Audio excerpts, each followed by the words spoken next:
Gente, então, agora nós vamos dar a aula teórica, muito em função das perguntas do roteiro. Embora a gente não vá falar exatamente as respostas da pergunta do roteiro, o nosso discurso vai envolver ideias que derivam daquelas perguntas ali. Tá bom? Amanhã a gente pode fazer um comentário sobre as respostas dos roteiros que a gente vai ler direito. Começo amanhã, então, a aula na manhã não, depois que amanhã eu não vou estar aqui, né? Com comentários sobre os roteiros que vocês escreveram. Então, vamos fazer assim, olha, eu vou dar a primeira parte da aula, que será, vamos dizer assim, uma história de um ponto de vista de uma história que não é mais, que nos é mais reconhecível, assim, vamos dizer, uma história que é cronológica, embora eu vou viajar no tempo, vou para frente, vou para trás, a minha aula vai ter esse formato, tá? Depois, a Cristiane Siniscalchi, que está aqui, vai dar uma parte da aula também mais voltada para a questão do que é história. Vai ter elementos de crono também, mas a Cristiane é professora de história, ela é minha aluna de mestrado, e nós estamos preparando uma tese sobre a história da cronobiologia do ponto de vista dialético-materialista. Então ela vai trazer esses elementos aqui e ela vai complementar a minha aula. Tá bom? Essa aqui é a história, então. Então, eu começo aqui, que foi uma reunião, uma instituição de ciência americana conhecida como Cold Spring Harbor. Deixa eu apagar aqui, vou apagar um minuto só para dar uma ideia do lugar. Deixei uma foto, não dá para ver direito. Felizmente, né? Mas é um instituto de pesquisa perto de Nova York, um lugar fantástico que não está dando para ver aqui na foto, né? Pelo menos visualmente falando, né? É um instituto de pesquisa privado, que foi financiado pela Fundação Rockefeller. O que mais, Cris? Você tem ideia? Aérea, o próprio governo americano. E que é um instituto que supostamente produz ciência de ponta nos Estados Unidos. Tá? Então, em 1960 acontece uma reunião nesse instituto que gera esse livro aqui com publicações de quem participou. Então, nomeado Biological Clocks, relógios biológicos. Então, é a primeira vez na história, então, que se tem a ideia, se tem a notícia da formalização por um conjunto de pesquisadores de algo na biologia que pode ser chamado de relógio biológico. Tá? Então, a gente vai ter como ponto de partida para o nascimento desse campo da biologia, 1960. 1960, portanto, há a formalização disso. Então, esse tipo de reunião que eles chamam Symposium on Quantitative Biology, todo ano eles fazem em uma área na qual participam os pesquisadores que supostamente sabem mais sobre o assunto, né? Do ponto de vista americano, obviamente, né? Tá? O que a gente vai ter, de fato, o que a gente vai ter nessa reunião é a formalização, né, de um conceito. eu vou chamar aqui o dia interior. Tá? Então, esse conceito vai ser formalizado ali, ele vai ser entendido como tal, e ele vai ser a âncora na qual toda a cronobiologia vai se amarrar.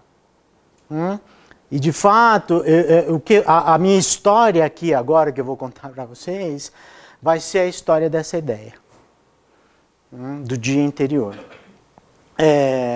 Em cronobiologia, a gente não chama de dia interior, a gente chama de período endógeno.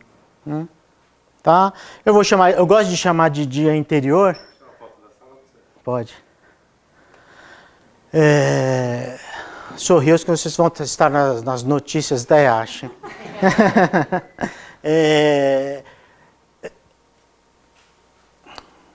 Então, na cronobiologia a gente chama de período endógeno, né? Então, é uma expressão temporal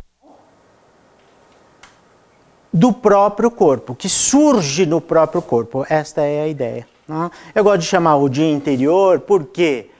Porque o dia interior dá mais a ideia do que realmente é, embora seja não formal, né?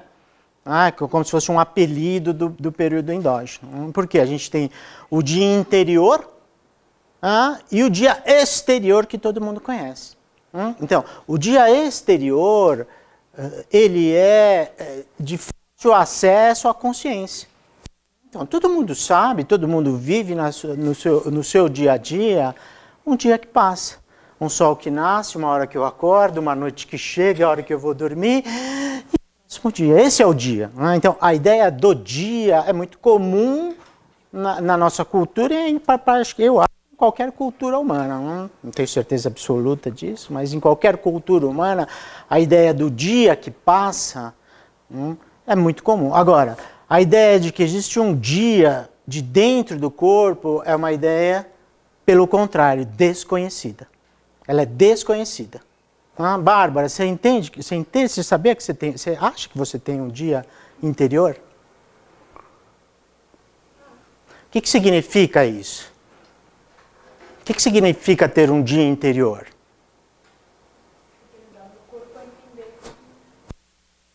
Não, não é isso. Não é isso. Isso é independente do dia externo.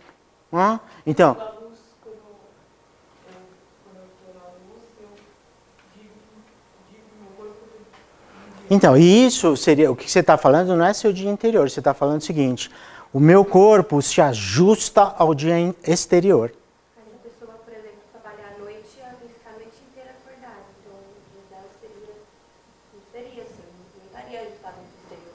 Teria ajustado, mas a esse dia exterior que apresente esse formato, ou estaria, dizendo melhor, desajustado a um dia que aparece nesse formato. Então, um dia interior não é um conceito, primeiro, não é um conceito tão fácil, e segundo, que é um conceito incomum. O que é o dia interior? O dia interior é o seguinte, o nosso corpo marca 24 horas, próximo de 24 horas, independente das condições externas. Tá? Então a Bárbara vai acordar todo dia, mais ou menos à mesma hora, se ela for livre para isso, independente se lá fora está de noite ou está de dia. Né? Se a Bárbara for exposta à noite e o dia exterior, o dia interior faz um ajuste ao dia exterior. Se ela não for exposta, o dia interior se expressa de qualquer forma. Então, Alisson, você tem um dia dentro de você.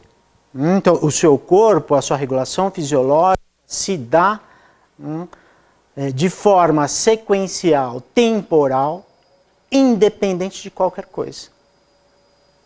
Então, tá bom? Essa que é a ideia. Dá para captar ou não? Que não é uma ideia tão simples. Né? Quem aqui, fora dos meus alunos que trabalham comigo, já tinha entrado em contato com essa ideia? Como? Eu tenho glicemia na barriga. Então tá bom. Aí não vale. Tá. Então, tá bom, mas o Mena também coloca de uma forma, acho que ele nunca usou esse termo dia interior, né? Tá? Então, basicamente, a ideia é essa. Ah, olha, Eduardo,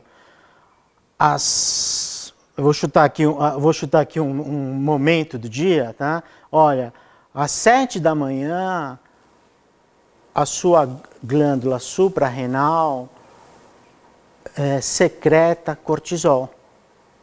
Ela secretou cortisol em função um pouco antes a temperatura corporal tinha aumentado. E quando ela secreta cortisol, você tem uma tendência a levantar e acordar e a fazer as coisas do dia. E aí, em determinado momento, você tem vontade de fazer xixi, em determinado momento sua temperatura está mais alta, em determinado momento você tem fome, em determinado momento sua temperatura chega no pico. Em determinado momento você tem sono, vontade de dormir. Depois que você dorme, em determinado momento, o seu corpo começa, sua glândula hipófise começa a produzir hormônio de crescimento. Depois um pouco, sua glândula pineal começa a produzir melatonina e secretar melatonina, tá?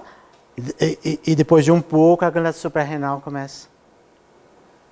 Entendeu? Às 7 horas da manhã ou às 6h30 do dia seguinte. Isso se expressa, Bárbara, isso se expressa em você, se expressa em mim, se expressa na Rose, né? Se expressa em cada um de nós, se expressa em cada ser vivo desse planeta que vive na superfície do planeta. Né? Talvez os que não vivem na superfície funcionem de outra forma. Mas quem vive na superfície tem um dia interior.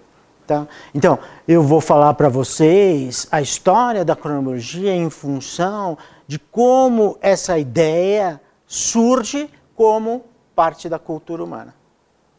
Tá? Então, olha, isso acontece em 1960, então essa formalização, perceba bem, qual é a relação entre o dia interior e o que ele chamava em 1960 do biological clock? Qual é a relação? Hein, Mateus? Mas por quê? Porque o que roda e se repete marcando o tempo na cultura humana é um relógio. Né?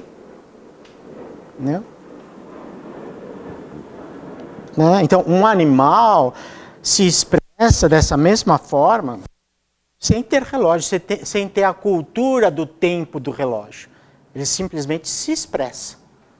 Então, o animal, como você, Eduardo, em determinado momento vai ter secreção de cortisol, ele vai ficar ativo, vai ficar com vontade, ele vai ficar com fome, a temperatura vai subir, a temperatura vai descer, ele vai ter melatonina, vai ter hormônio de crescimento e na mesma hora, mais ou menos, né?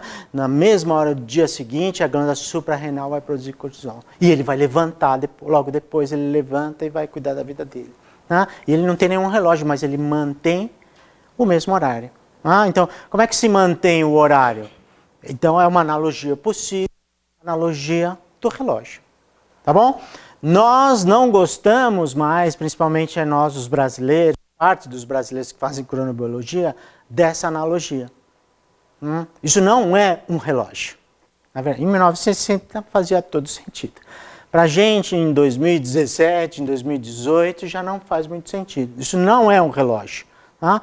Por que isso não é um relógio? Porque o relógio, primeiro, é um artefato mecânico.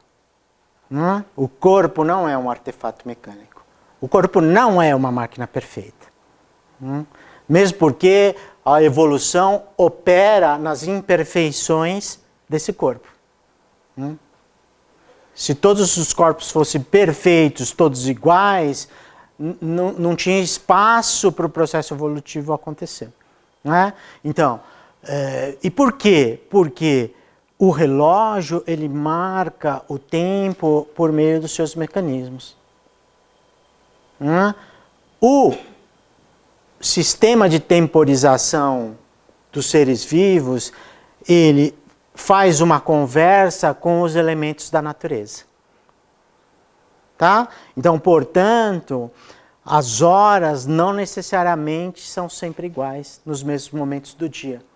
Falando desse jeito. Por quê? Porque está em função do que está acontecendo na natureza. Tá? Então, esse sistema de temporização, de fato, o que ele permite para um ser vivo é adiantar os eventos da natureza. Então, como a natureza se repete dia a dia, quando o organismo tem condições de antecipar o que vai acontecer, ele economiza energia. Então, agora vai acontecer isso, agora vai ficar a parte mais quente do dia. Agora vai esfriar, agora vai anoitecer. E o que acontece quando anoitece? Talvez o meu predador aparece quando anoitece. Então, se eu souber antes disso, eu me escondo antes, a minha chance de sobreviver é maior. Tá bom? Então o sistema de temporização nos processos vivos, né? No que a gente chama da matéria animada, eles estão em função de um ajuste com a natureza. O relógio não, o relógio é fixo. Né? Se o sistema de temporização da vida fosse um relógio, ele não prestaria para nada. Porque ele mascaria a mesma hora sempre, independente do que está acontecendo. Isso não é a essência da vida. A essência da vida é o ajuste ao que está acontecendo no ambiente. Tá? Se um relógio mecânico fosse como sistema de temporização biológica, ele não prestaria para nada também.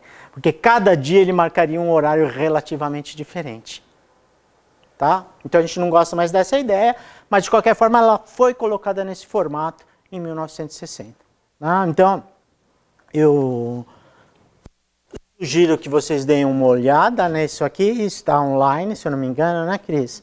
Então, o Cold Spring Harbor deixa online aqui. Tá? Então, isso aqui foi o que a gente chama o trabalho seminal, né? Foi o sêmen. A partir daqui, as coisas tomaram um outro rumo. Né? O conhecimento nessa área tomou um outro rumo porque ele foi formalizado. Mas, de fato, então, eu vou contar a história dessa ideia. Tá? O que eu quero fazer aqui agora, então, é contar a história do ponto de vista dessa ideia. Como é que surge a ideia do dia interior? Tá?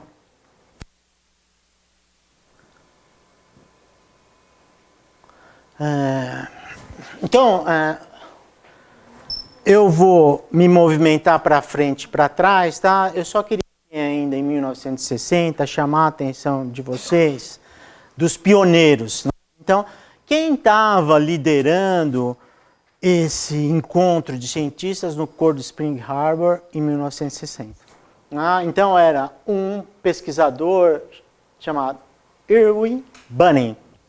O Irwin Bunning era o mais velho de todos. Tá? O Irwin Bunning ele tinha nascido, de fato, no século XIX. Tá? Ele tinha nascido no século XIX e, de fato, é o único deles que tinha, nesse momento histórico, mais ou menos toda a trajetória da ideia. Os outros três não tinham a trajetória da ideia no tempo. O Franz Halberg, que era um romeno, todos os outros três nasceram no começo do século XX. Tá? Entre 1910 e 1920. Então, Franz Halberg era um romeno, médico, cujo pai era médico também,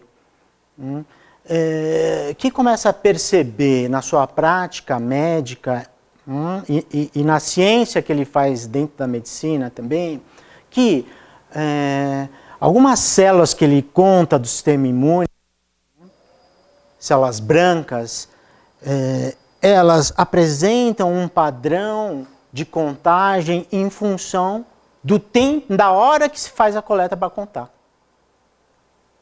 Então, a princípio, ele faz diferentes coletas para analisar essas células, começa a contar as células, e como ele não está prestando atenção quando ele faz a coleta, começa a aparecer para ele, às vezes tem 1000 células, às vezes tem 15 células, mas por quê? O que está acontecendo? Não consigo entender. É um processo caótico, né? Aí começa a aparecer para a consciência dele a possibilidade de que diferentes momentos do tempo que se faz a coleta, o número é mais ou menos parecido. De forma que o número dessas células se expressa temporalmente no organismo, seguindo esse padrão de 24 horas. Tá? Então, às 5 da manhã, chutando um número aqui qualquer, só para dar o exemplo, né? Então, às 5 da manhã tem 1000 células. Às 10 da manhã tem 500 células. Às 3 da tarde tem 250 células. À meia-noite tem 15 células. Então ele começa a perceber que esse padrão é repetitivo. Né? Além disso, ele começa, a partir daí, ele começa a emergir para a consciência dele a questão de que as doenças, certas doenças que ele lida, têm prazos de cura. Então elas se curam em 7 dias, elas se curam em 20 dias. Então isso começa a emergir na consciência dele como uma espécie de temporalidade de expressão do tempo biológico. Agora, o Halberg, isso acontece, né? Essas ideias dele acontecem entre 1935 e 1950, para os três, essas ideias começam a brotar entre 1935 e 1950, e o Halberg não tem a mínima ideia do que aconteceu no passado. Porque ninguém nunca ensinou para ele. Ele não conhecia o Bunning. Ninguém conhecia o Bunning em 1940. Só os pesquisadores botânicos nas universidades alemãs. Então, o Halberg, essa espécie de temporalidade do corpo aparece na prática profissional. Ela emerge como observação na prática profissional do Halberg. Então, ele começa a tratar aquele problema. Mais tarde, o Halberg vai ser o pesquisador responsável por matematizar esse problema. O Halberg é o primeiro deles que começa a sacar que o problema tem um formato que ele pode ser matematizado usando ferramentas que são trigonométricas, porque é um círculo. Então, o que se repete a um intervalo fixo é um círculo. Então, o que é um círculo pode ser tratado usando as bases da matemática trigonométrica. Então, o Halberg é o primeiro deles que saca isso e começa a trabalhar com isso, matematizar. O Halberg é o criador da palavra cronobiologia. Está em dúvida, né? Pelo menos naquele paper que a gente viu. Mas hoje, Tá bom. Depois você fala, então. Se você quiser complementar alguma coisa do que eu estou falando, pode ficar à vontade, tá? Eu estou estudando isso bastante com a Cris, né? Então ela sabe bastante também, às vezes ela sabe coisas que eu não sei, né? Ele também cunhou os termos que a gente usa hoje de circa tempos, né? Circa períodos. Então, o período circadiano, cerca de um dia, ou seja, então, circa septano, cerca de uma semana, né? Circa anual, cerca próximo de um ano. Então, ele criou essa nomenclatura, tá bom? O Aschoff é um alemão, né, que tem o pai médico também, com o pai médico também. E por volta de 1930, ele arruma um emprego na universidade e ele se envolve em pesquisa e ele está interessado em estudar a regulação da temperatura do corpo humano. E aí, a partir daí, ele tem uma trajetória muito parecida com o do Halberg. Então ele começa a medir a temperatura, fica medindo o dia inteiro. Aí ele percebe que aquilo é variável. Então ele não entende se é variável porque ele está fazendo alguma coisa errada, ou porque é variável. Ele começa a refinar a forma como ele faz a coleta da temperatura, inclusive, assim, de ficar parado, sentado o dia inteiro, medindo a própria temperatura sem se mexer. Né? Tentando entender, olha, será que é porque a temperatura sobe e desce, porque eu levanto, sento, me mexo, né? Então ele começa... quanto, apesar de todo o esforço que ele faz para trazer uma espécie de temperatura purificada, sem contaminação do que está acontecendo, a temperatura do corpo começa a aparecer para ele sempre com um padrão oscilante. E é esse fio que ele puxa que ele vai cair na cronobiologia depois. Tá? Então eu vou contar um pouco essa história. O Ptendrick, um inglês, tá? O Colin Ptendrick, um inglês. O Ptendrick tem uma história interessante, que ele entra na biologia por acaso. Ele conta essa história muito interessante. Quando ele era garoto, você conhece essa história, Ju? Quando ele era garoto, ele estava brincando de jogar futebol e quebrou uma janela. Não sei se foi da escola ou da igreja. Isso, né? E aí, falaram para ele, se quebrou, você vai ter que pagar mesmo. Ele não tinha dinheiro para pagar, ele falou, arrumaram lá um emprego para ele trabalhar, para arrumar dinheiro para pagar o vidro da igreja, né? Entra no círculo lá dos escoteiros, que estava tendo uma premiação, e essa premiação dá um valor, e aí com esse valor ele pagaria a janela. Isso, E aí o concurso dos escoteiros era sobre a botânica. Botânica. Sobre as flores. Então ele começa lá, ele se envolve com a questão botânica para pagar a dívida da janela que ele quebrou. Quando ele se envolve com isso, ele conhece o trabalho de Darwin. Percebe o seguinte, gente, eles estão próximos de Darwin. Então, Darwin publica A Origem das Espécies em 1869. Não, 59. 1859. Então não está muito distante. 1859 para 1920, 1930, é como 1960. Você está longe? Está longe, Rose, 1960? Ainda bem que você falou que não está, né? Porque a gente nasceu nessa época. 1960 para a gente tá ali na esquina. Né? Tá ali na esquina, embora para vocês, né, a percepção consciente histórica, ela é mais restrita, né? Quando a gente começa a estudar a história e olhar, a gente começa a perceber, e quanto mais velho a gente vai ficando também, a gente vai vendo que, olha, aquilo está ali na esquina. Né? Está ali na esquina, parece que está longe, mas não está. Tá? Quem nasceu antes dos anos 2000 aqui? 1, 2, 3, 4, 5. Olha, metade. Não, todo mundo nasceu antes dos anos 2000? Antes de 1990. Então, 1990, eu já tinha quantos? Acho que quase 30 anos. Né? Então, aqui, olha, quando vocês olham o país de origem desses pesquisadores, o que chama atenção? Chama alguma coisa atenção? O quê? Segunda Guerra, isso. Então, a guerra tem uma relação com as ideias que essas pessoas tiveram. Isso é uma coisa interessante, né? Outra coisa. Tem alguém dos Estados Unidos? Então, isso mostra o seguinte, que essa ideia, a cultura europeia é que permitiu a emergência dessa ideia.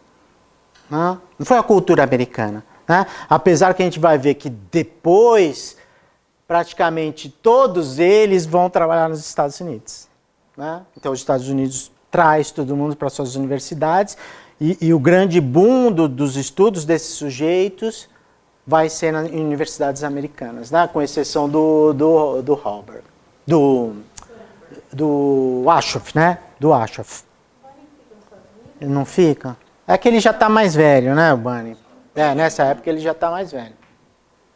Então, é interessante pensar nesse formato. Olha, a cultura europeia, né, então, permitiu que essa ideia fosse surgindo em diferentes pontos. Como é que o Pitendrick tem a ideia dele? O Pitendrick é convocado para trabalhar para o exército inglês, né? Ele vai para Trinidad e Tobago, para cuidar de alguma coisa do exército inglês em Trinidad e Tobago. Isso, né? Novinho, com 20 e pouquinhos anos. Ele tem algumas tarefas, e uma tarefa que chama a atenção dele é o seguinte: ele tem que olhar lá uma bananeira, dão lá a função para ele, um molequinho de 21 anos. Olha, aquela bananeira que aparece uma célula de determinado momento, só de manhã, entre as 9 e as 10 da manhã, alguma coisa. Então, entre as 9 e as 10 da manhã, você tem que pegar a sua escada, subir na bananeira e coletar as células para a gente estudar. Né? E ele começa a encanar, mas como é assim? A célula aparece, esse tipo celular aparece entre 9 e 10 da manhã. É como se a bananeira tem relógio agora, por acaso, para a cada mais ou menos 24 horas repetir um processo. Então isso chama a atenção dele. Outra coisa que chama a atenção dele, o Pitendrick, quando ele volta de Trinidad e Tobago, ele vai trabalhar com um cientista que é darwinista, chama Theodorus Dobzhansky, que é um dos caras que confirma a teoria de Darwin do ponto de vista genético. Chamado um dos pilares do chamado neodarwinismo. Então, no trabalho com o Pitendrick, o Pitendrick fala para ele, olha, ou com o Dobzhansky, desculpa, o Pitendrick trabalhando com o Dobzhansky fala para ele, olha, nós vamos estudar essas duas drosófilas. E uma, ela apresenta um pico de atividade pela manhã, e o outro apresenta um pico de atividade durante a tarde. Como se elas soubessem a hora que elas tivessem que ficar ativas, como se elas tivessem relógios. Então, essas questões chamam a atenção do Pitendrick a princípio e dirigem o trabalho científico dele. Tá?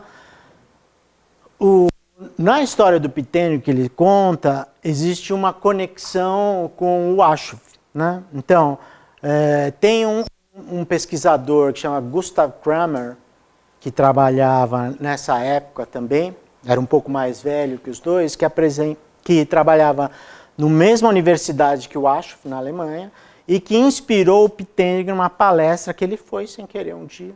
Ele apresenta um estudo científico, no qual ele treina pombos para achar comida numa estrutura que é circular. Tá? Então, o pombo ele tem que saber o seguinte, que ele só vai ter comida, por exemplo, meia hora depois que ele teve a primeira comida. Tá? Mas essa meia hora... Opa! Essa meia hora ela se apresenta em formato circular. Então, vamos supor assim, olha...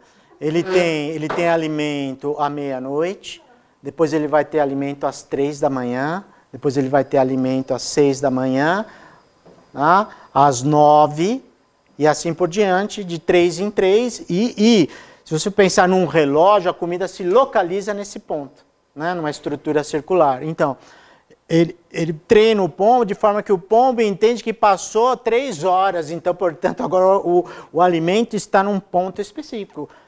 Então, é como se o pombo estivesse marcando, que tivesse um relógio exatamente. Então, o Kramer apresenta esse trabalho, que ele já tinha compartilhado com o Ashov, porque eles trabalhavam juntos, e o Pitendrick vê isso, ele fala, nossa, então, talvez essa minha ideia que eu estava, comecei a germinar, faça sentido. Tá? Então, o Bunning é o sujeito que traz a história. Então, aqui no Cold Spring Harbor, o Bunning é o cara que apresenta, né? O primeiro artigo é do Bunning. O primeiro artigo é do Bunning, e ele vai contar basicamente uma história da cronobiologia. Ele é o único que sabe. Tá? Esses três, eles entram em contato com a ideia emerge para eles a partir do trabalho que eles fazem numa determinada sociedade. O Bunning não, o Bunning já tem uma ideia. O Bunning é um botânico que ele traça, ele conheceu inclusive outras pessoas que já pensavam de forma semelhante. Tá? Mas eles, de fato, eles só têm contato mais ou menos nessa época, 1960. Antes disso, o Bunyan conhecia os outros e os outros não conheciam ele. Não tinham lido nada dele, tá bom? O Bunyan, então, só em 1960, bom, tá aqui a foto deles. Só em 1960, então, o Bunyan vai trazer a informação que tinha um sujeito lá no século XVIII que já tinha feito alguma coisa. Não? Então, é o que a gente chama de Desmarais, né? Cientista francês, do começo do século XVIII. É um astrônomo, na verdade. Tá? Então, ele está um pouco envolvido com essa ideia iluminista francesa, né? Da racionalidade científica, né? Da experimentação. Né? Então, o Desmarais, ele percebe o seguinte, ele fica curioso com uma planta, né, que fecha e abre as folhas. Ela fecha e abre as folhas, na observação dele, em função do claro-escuro. Então, ele pergunta o seguinte, mas ela fecha em função do claro-escuro, mas se não tiver claro-escuro, o que ela vai fazer? Então ele pega essa planta e coloca a planta num escuro constante, ele fecha ela em algum lugar, e vai observar a planta e a planta continua fazendo uma coisa semelhante. Tá bom? É isso que ele faz. Então, ele, no começo do século XVIII, né, primeiro terço do século XVIII, ele vai publicar esse relato na Academia Francesa, mas para ter uma ideia, isso não era importante, não é nem ele que faz o relato. Ele tinha lá um amigo dele que ele contou, o cara se envolveu ali na experimentação dele, e foi o amigo dele que foi lá na Academia de Ciência Francesa falar sobre o que tinha acontecido. Né? Então aqui fala assim, olha, o Desmarais trabalhava com a aurora borealis, né? A questão das cores do arco-íris, e a relação delas com a escala musical, a rotação da Terra, que no século XVIII não era uma coisa tão simples como é para a gente, né? A questão da rotação da Terra. Né? Os satélites de Vênus, né? A eclipse do Sol. Né? Quem descreve aqui fala, olha, ele não ia perder tempo ficar pensando o que essa planta está fazendo isso. Tá? Ou seja, embora estivesse acessível para a observação humana de que a planta ela abrisse, fechasse, mesmo que ela não tivesse o sol, a questão do dia interior não estava presente aí. O Desmarais sequer pensou, será que ela abre e fecha porque ela tem um dia interior, é isso que está contando? Ele nem passou pela cabeça dele. Né? Então, quando a gente vê hoje os livros de história de Crono, é isso que eles vão falar. Mas, olha, Crono começa em 1909, que o Desmarais, a gente está um pouco discordando desse ponto, porque não começa ali. Né? Ele faz uma observação que tem uma relação com o ritmo, mas a ideia da Crono é a ideia do dia interior, e isso não estava presente no século XVIII. Né? Então, ó, o que ele vai escrever? Ó, no relato dele, né? Olha, as plantas dormem quando o sol se vai, né?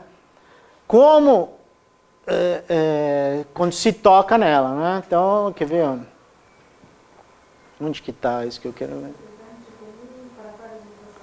ver? Aqui, ó. A planta sente o sol sem estar exposta ao sol. Né? Isso deixa claro a ideia dele.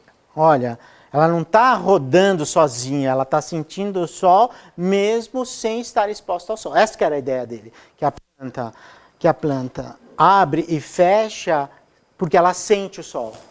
Né? Nossa ideia de interior, não. Ela abre e fecha porque ela tem um dia interior. E ela, tá bom? Essa que é a nossa ideia. Quer perguntar alguma coisa? Parecia que você ia falar alguma coisa.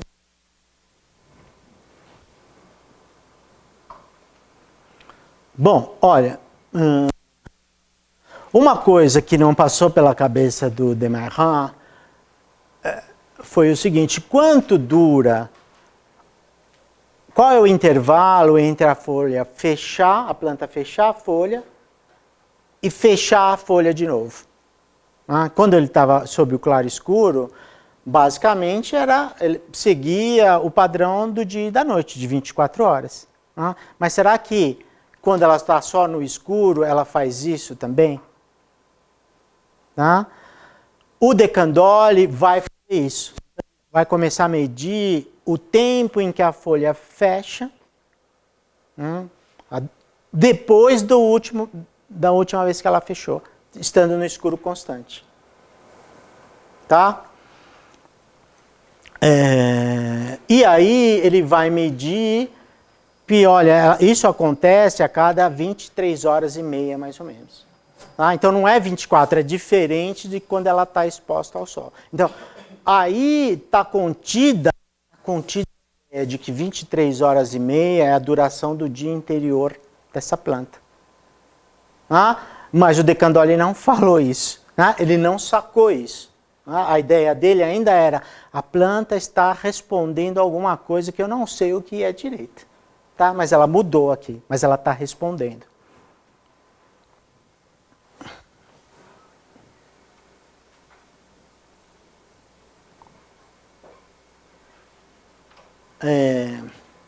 Então, William Pfeffer é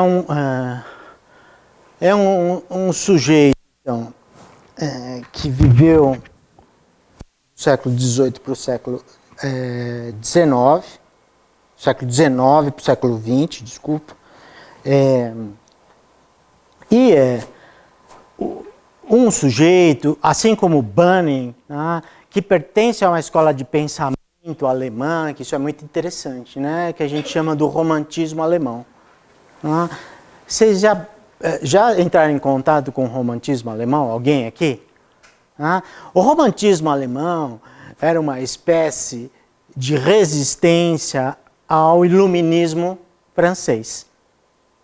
Então, enquanto no iluminismo francês, na mesma época, então na mesma época histórica, enquanto no iluminismo francês se dava valor absoluto à racionalização, à experimentação, à observação, no romantismo alemão eles davam valor também às ideias. Então a ideia, o escopo total do mundo, isso era muito importante para eles. Então, tanto Bunning como Pfeffer, eles são alemães e eles foram ensinados na escola, na universidade. É isso que eles ensinavam nas escolas alemãs. Olha, o mundo não é uma coisinha aqui de uma botânica ou de um bicho, ou do sistema gástrico. O mundo é um todo. Entendeu? Então, para entender as coisas do mundo, a gente tem que entender o todo, a gente tem que pensar. Então, pensar era quase mais importante do que fazer no romantismo alemão. Então, de fato, o que o Bunning descreve em alguns momentos, quando esses alemães faziam experimentos, e os experimentos geravam resultados que eram diferentes das ideias que eles imaginavam que os resultados seriam, quem estava errado era o experimento, não era a ideia. Então, esses alemães pensando dessa forma, existia uma possibilidade de pensar outras coisas diferentes do que o resto dos europeus. Então, tanto o Pfeffer quanto o Bunning são dessa escola. Então, são pessoas extremamente cultas, que sabem a biologia do seu tempo, a fisiologia do seu tempo, a medicina do seu tempo. O que é interessante a gente pensar que a biologia está surgindo como disciplina aí no final do 19. Porque antes a gente tinha fisiologia, história natural, era tudo junto. A botânica, a zoologia. Isso. Não tinha uma biologia separada. Como a gente vê hoje, né? Como a gente aprende hoje, Então era a pessoa que estudava tudo junto. Na Alemanha, principalmente. Então, o Pfeffer, ele resgata um pouco desses experimentos com essas plantas. O Pfeffer era um botânico brilhante. O Pfeffer entrou na universidade, teve um título de doutor em ciências com 21 anos, sem terminar o colegial. Ele não conseguiu terminar o colegial, que tinha coisas para fazer. Ele submeteu à universidade, a universidade o aceitou, mesmo ele sem terminar o colegial. Ele é descrito como uma pessoa brilhante, um dos maiores botânicos do século XIX, início do começo XX. Então, o Pfeffer resgata um pouco essas ideias experimentais do tempo nas plantas e faz experiências para mostrar que são ideias equivocadas. Ele fala, não é possível, porque se uma planta tem um tempo, e se a planta apresenta um tempo nesse formato, há a possibilidade de a planta ter um dia interno. E se ela tem um dia interno, ela vai passar esse dia para os seus descendentes, e essa ideia não faz o mínimo sentido, o Pfeffer pensava. Então ele faz alguns experimentos, ele mostra que isso é um equívoco, que é um erro experimental. Ele é desafiado por não sei quem e ele começa a fazer experimentos, e depois, no final das contas, ele admite de que o tempo se expressa, independente de tudo que ele fez controle que está na natureza. Fala, Cris. Tem um filme do Pfeffer, né? Tem um filme? O Pfeffer ele é considerado também um dos primeiros cineastas, porque ele grava a plantinha fazendo, aquele sistema de você pôr a máquina fotográfica e atirando várias fotos, e depois ele junta tudo e faz um movimento da planta. Se procurar na internet, vocês encontram. Coloca o nome dele que vocês vão encontrar. Coloca lá Pfeffer, imagens ou vídeos, que é bem do início do século. Então ele é um dos primeiros a manipular a linguagem fílmica, né? Tá vendo? Olha, de qualquer forma, o Pfeffer escreve um livro, eu acho que em 1915, se eu não me engano, e que ele vai descrever toda a gama de experimentos que ele fez e que ele vai admitir que a planta apresenta aquele movimento independente de qualquer coisa no ambiente. De qualquer coisa no ambiente que sinaliza uma temporalidade. Mas essa ideia é uma ideia polêmica no começo do século XX. É uma ideia polêmica, é uma ideia que simplesmente não pode ser. Ele não faz só isso. O Pfeffer descreve as células vegetais, ele descreve a membrana plasmática vegetal, ele propõe um monte de coisa, é um cara brilhante. Então, e de forma, mas quando ele coloca isso, com a autoridade que ele tem, isso passa a ser uma possibilidade. E alguns experimentos se seguem, entre eles experimentos do Bunning, mostrando que realmente o Pfeffer estava certo, que a planta expressa um dia interior. Melhor não um dia interior, mas que a planta ela está como que independente, existe uma possibilidade de independência das coisas da natureza que indicam tempo, e que ela expressa uma temporalidade ainda assim. Tá? Então, essa ideia ela vai ficando mais ou menos clara no século XX para os botânicos. Tá? Para os botânicos. Para quem trabalha com gente e para quem trabalha com animais, essa ideia está absolutamente distante. Fala, Alice. Você diz que aí começa a crono? Não, eu digo que a crono começa em 1960. Começa em 1960, entendeu? Por quê, Alisson? Por quê? Porque isso é um fenômeno de planta. Então, nesse momento histórico, isso é um fenômeno de planta. Tá? A crono vai falar, não, isso é um fenômeno geral de todo ser vivo. Isso é da vida. A vida cicla em 24 horas. O que é vivo cicla em 24 horas. Tá? Ou seja, se a gente pensar do ponto de vista geral, isso foi selecionado. Então, a propriedade de ciclar em 24 horas foi selecionado muito provavelmente nos primeiros seres que viveram nesse planeta. Tá? Por quê? A gente for imaginar, as condições do ambiente, se a gente for pensar no início da vida, há 4 bilhões de anos, são completamente diferentes hoje. Mas tem uma coisa que é muito parecida. O que é? O ciclo claro-escuro. O ciclo claro-escuro mudou muito pouco nos últimos bilhões de anos. O resto, temperatura, oscilação de temperatura, concentração de gases na atmosfera, tipo de vida que anda por aí, tudo mudou. O ciclo claro-escuro permanece praticamente o mesmo de que há bilhões de anos, né? Muito provavelmente há bilhões de anos a Terra girava mais rápido, né? Tá? A gente sabe hoje que a Terra está lentificando, que em alguns milhões de anos vai ser mais lento, não vai ser 24 horas, vai ser mais lento que agora. Ela está sendo freada a Terra, na verdade. Então ela A gente tem a sensação que é o contrário, fica mais rápido. A ciência tem a sensação de real. Então, o Pfeffer foi professor do Bunning. O Bunning venerava ele, escreveu um livro sobre ele. Então, o Bunning então, é um grande cara que, quando, em 1950, mais ou menos, os outros começam a sacar, e que, eventualmente, eles se encontram em eventos científicos, um dia o Aschoff fala para ele, sabe o que eu estou achando, Bunning? Que existe um dia interior, né? Eu acho que... Aí o Bunning fala para ele, eu já sei isso faz muito tempo. Para as plantas é inequívoco.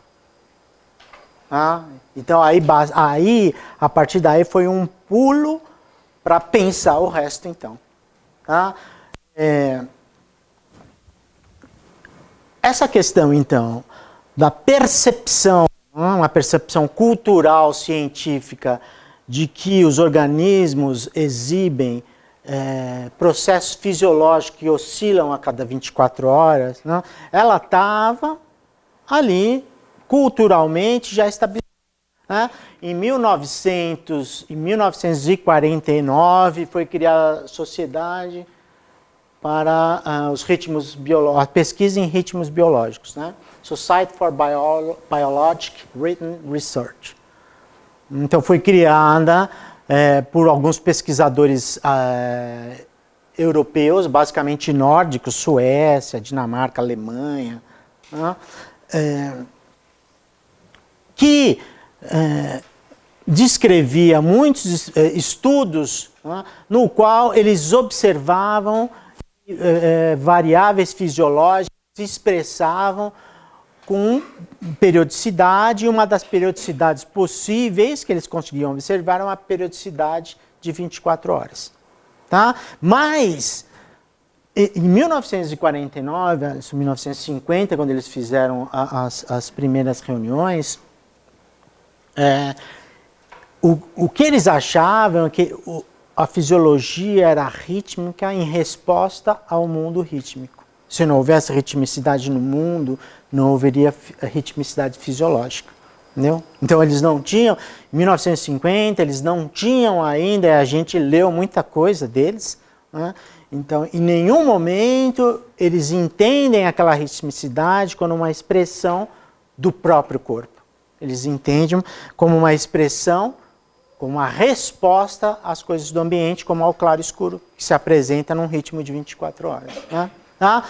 Quando o Aschoff começa a fazer os experimentos com temperatura e começa a dar errado, ele começa a desconfiar que existe um ritmo de temperatura, ele começa a estudar e ele encontra o trabalho do Joris, tá? Arthur Joris, que é o sueco presidente dessa sociedade. Né? Então ele começa a estudar as publicações do Joris sobre ritmicidade, e vai, inclusive ele participa de um desses encontros, ele vai lá, encontra, fala com o Joris, conversa com ele, fala dos achados, tá? Mas não é aí que ele tem a sacada. Tá?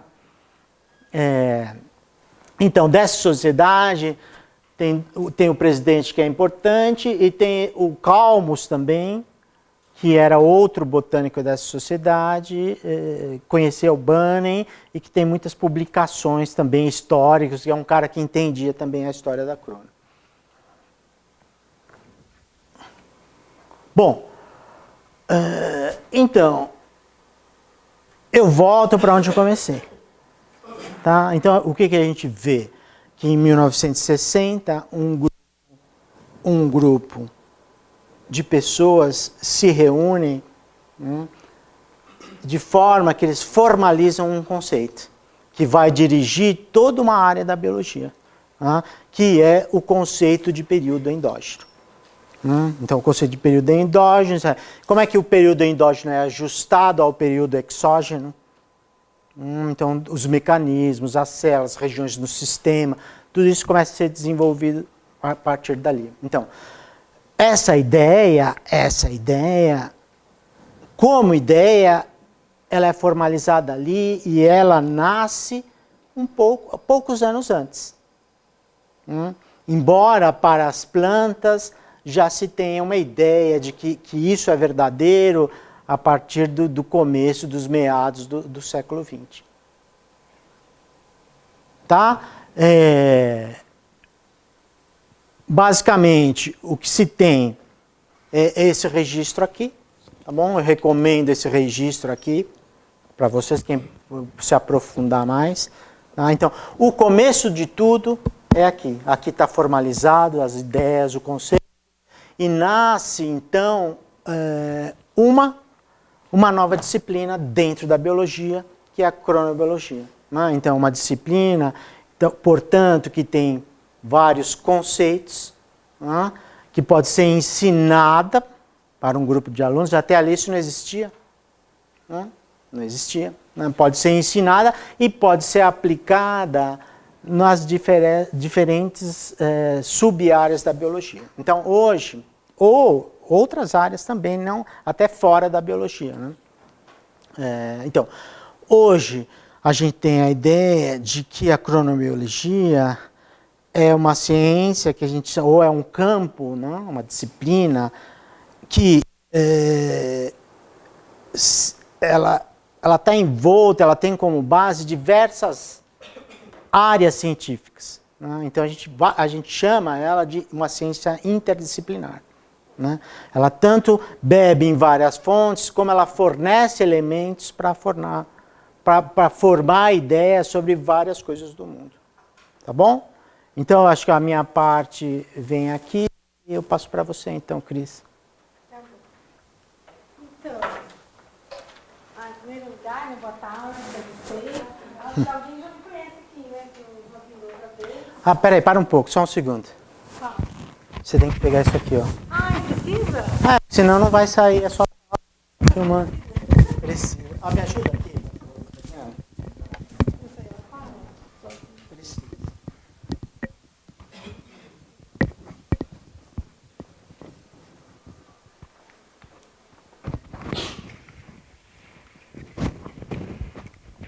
Vocês querem 5 minutos?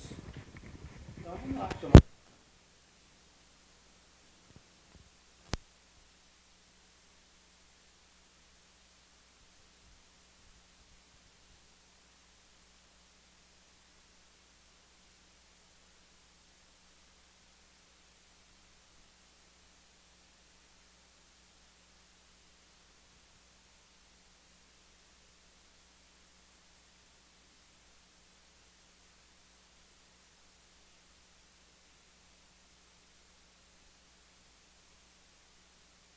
Atrás, para ele não aparecer, tá bom?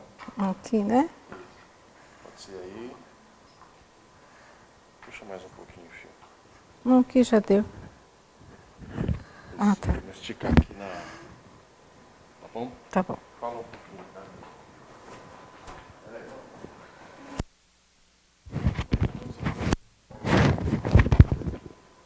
Boa tarde. Cristiane. Tá bom? Ai, que vergonha. Pô. Vai lá, então, Cris. Então, meu nome é Cristiane, eu sou aluna do Mário, como ele falou, a gente tem feito a pesquisa da história da crono, né? Mas a pesquisa que a gente tem feito, ela parte de um princípio de história que é uma história baseada na matriz teórica do Marx e do Engels, que são pensadores do século XIX, que acho que Marx todo mundo já ouviu falar, né? Então eu não vou aqui explicar todo o método dialético, que seria praticamente impossível, mas eu achei muito importante para a gente pensar o que é história. Então eu dei uma lida rápida, né? E anotei o seguinte, que a maioria colocou a ideia de tempo como um tempo cronológico, um tempo onde as coisas acontecem sucessivamente no decorrer desse tempo. E de fato a história é isso, sem dúvida, porque a gente tem que pensar uma história que ela traz desde do passado, que a gente chama de pré-história, onde um momento vivemos nas cavernas, descobrimos o fogo, né, que percorremos um caminho até os dias de hoje, isso é fato. Mas a gente tem que tomar cuidado também com a ideia de uma história linear e que os acontecimentos ao longo do tempo sejam vistos como acontecimentos em progresso. Por quê? Porque essa ideia que a gente tem da história que acontece ao longo do tempo, ela está muito ligada a uma história do progresso. E nem sempre assim, porque nós temos comunidades, sociedades que não percorreram esse caminho e convivem no nosso tempo contemporâneo e tem o sistema de comunicação deles, tem o sistema de troca deles, tem o sistema de vida deles. Vamos lembrar aí de comunidades indígenas também, né, africanas. Então a gente não vive uma história única, né, que partiu lá do passado da pré-história e chegou nos dias atuais. A gente precisa romper com isso. Uma outra coisa que eu achei importante que vocês colocaram é a história que ela é feita por algumas pessoas, né? E quem faz a história tem o seu próprio olhar. E isso é muito importante que vocês trazem. E é uma coisa que está no método marxista, né? Considerar que quem faz a história, quem escreve a história, não é uma pessoa neutra. Jamais. Ela nasceu num lugar, ela teve uma história, ela tem valores, ela tem costumes. E ela vai colocar isso na pesquisa dela, até o que ela vai querer pesquisar. Então, a história, como disciplina, ela surge praticamente no final do século XIX. Mas a gente tem que lembrar da história da antiguidade, que o próprio Heródoto, né, já havia arrumado, organizado a história como algo a ser dado, a ser passado, a ser ensinado. No século XIX, ela vai surgir como uma disciplina que tem um objetivo, como o Mário falou, de ser ensinada. Qualquer disciplina ela tem esse objetivo, de ser ensinada. Então, a história a ser ensinada era uma história baseada nos fatos, nas provas, uma história que a gente chama de uma tendência positivista, né? Que tinha como objetivo provar o fato, provar os acontecimentos. De outro lado, você tem a matriz teórica do Marx, que vai influenciar um grupo francês da Escola dos Análises, que vai dizer o seguinte, olha, a história ela não é só provas, é você compreender, é interpretar, considerar os diversos elementos de uma sociedade. E tem um sujeito muito importante, um historiador muito importante, que veio também para o Brasil nos anos 30, que é o Brodel, Fernando Brodel, que ele vai elaborar um conceito fundamental, que é um conceito de história no curto tempo, no longo tempo e no médio tempo. Então, assim, ele vai dizer para nós que não existe um tempo só, que a temporalidade ela é vivida de forma diferente. Então, a gente tem os eventos, por exemplo, um evento de uma revolução, né? Tem, sei lá, a ditadura militar, ela foi um evento em 64. Agora você tem uma longa história, que é a história, por exemplo, da mentalidade. As mentalidades elas pertencem ao tempo da longa duração. Então, uma mentalidade do preconceito que a gente vive, racista, um dos exemplos que eu dou, né, uma mentalidade, ela demora, né, a se transformar, porque a mentalidade é a última coisa que se transforma em termos de rapidez, né? Ela é mais lenta para se transformar. Então, outra coisa que eu queria chamar a atenção, que vocês colocaram que a história revela o passado. Eu sempre comento o seguinte, a história, como disciplina, de fato, ela está mais preocupada com o passado. porém a gente também tem história do presente. A gente tem até essa disciplina, história do presente. E essa ideia de que a história é só o estudo passado, ela oculta uma coisa muito importante para nós. É que nós estamos produzindo história nesse momento. Estar aqui, o que estamos falando, o que estamos fazendo, essa microvida, né, que a gente tem aqui, ela está se transformando em história. Então, a nossa responsabilidade em relação a isso é muito importante. É não esquecer que a gente faz a história, né? Sobre os cientistas, né, que vocês colocaram, que o cientista ele está dentro de uma sociedade, que, portanto, ele também é um ser social e que o que ele vai produzir está dentro dessa sociedade, dentro dessas necessidades. Achei ok o que alguns colocaram e que a ciência é uma linguagem. Vocês citaram até um autor que eu gosto, que é o... Tem um autor aqui, agora eu não vou lembrar que vocês... Isso, que eu acho que vocês beberam um pouco na fonte dele, que eu acho que é bem legal, né, que é uma linguagem. E as citações que vocês colocaram das descobertas, que eu também achei super interessante. Então, as descobertas que a gente, né, as grandes, né, a questão do fogo, da escrita, a penicilina e algumas outras que vocês colocaram, que são importantes para nós, né, da nossa sociedade. Então, sempre lembrar que o grupo indígena também tem descobertas magníficas que servem para eles, né? Então, a descoberta científica, ela sem dúvida está ligada ao momento histórico que você está vivendo. Eu lembrei esses dias da questão do microscópio, né? Que a gente teve o microscópio desenvolvido, acho que no século XVI e XVII, se não me falha a memória.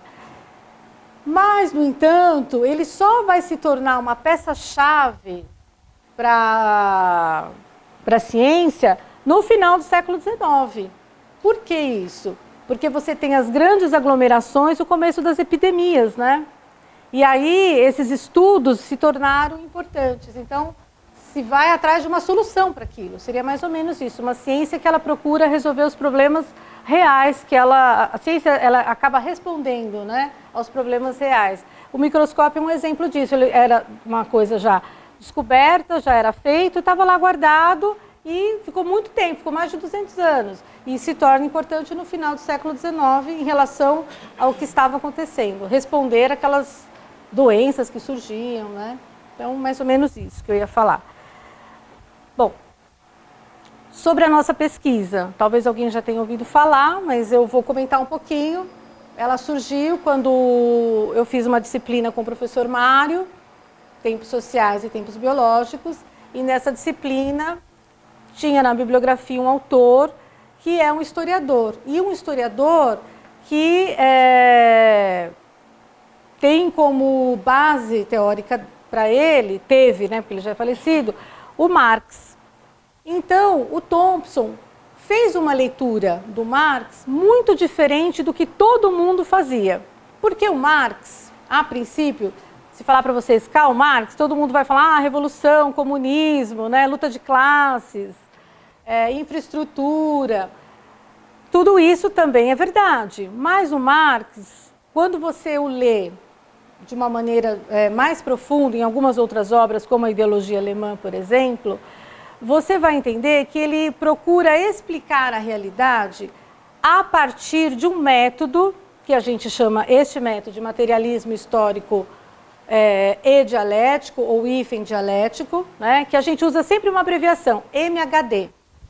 Nessa interpretação da realidade, nessa explicação da realidade, esse método, ele parte da premissa que qualquer explicação, ela se dá na relação sujeito-objeto, ou sujeito-realidade.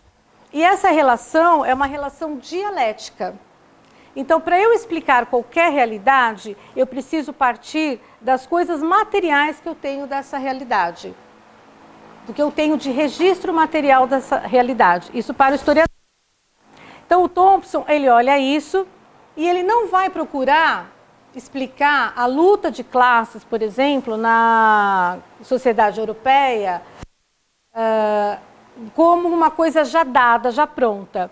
Ele vai para os arquivos e nos arquivos ele começa a dialogar, a gente chama isso de diálogo com as fontes, procurando evidências como tinha sido a classe operária na Europa, basicamente na Inglaterra. E aí o Thompson descobre um mundo de cultura maravilhoso. A cultura deles em relação ao casamento, as experiências religiosas, as experiências de solidariedade, as experiências de protestos. E através de todas essas evidências, ele escreve uma obra maravilhosa, que é a formação da classe operária. Essa obra do Thompson foi assim, inspiradora para muitos outros historiadores, aqui no Brasil e em outras partes do mundo também. E eu, particularmente, gosto muito dessa abordagem do Thompson. Então, nessa abordagem, você parte da premissa de que você não tem um modelo hipotético prontinho, né? A ciência, a biologia, o Mário ficava assim, não é possível, você, né? Isso não tem uma hipótese, não tem um modelo, porque na experiência do historiador, você recolhe as fontes e você vai dialogando com essas fontes. É uma experiência totalmente diferente do que os outros historiadores estavam acostumados a fazer, né? Então, o Thompson ele foi uma ruptura na forma de investigar a história. Até hoje é polêmico, alguns historiadores gostam, outros não. Nós temos muitas linhas de história, né? Nós temos linhas inspiradas em outros historiadores, mas eu particularmente gosto dessa linha porque a gente procura enxergar nas fontes a explicação dessa realidade, dialogando com essas fontes. No caso da experiência da Crono, foi interessante porque, ao me deparar com este material, né, que é o que o Mário mostrou para vocês, que eu tenho na minha casa lá original, que está comigo, os cadernos, né, dos artigos, os anais, que eu chamo de livro, eu comecei a observar que tinha marca nos textos, né, então isso aqui já me serviu como fonte escrita, porque para o historiador tudo é fonte, escrita, fonte material, fonte visual, fonte oral, tudo a gente pode trabalhar como fonte.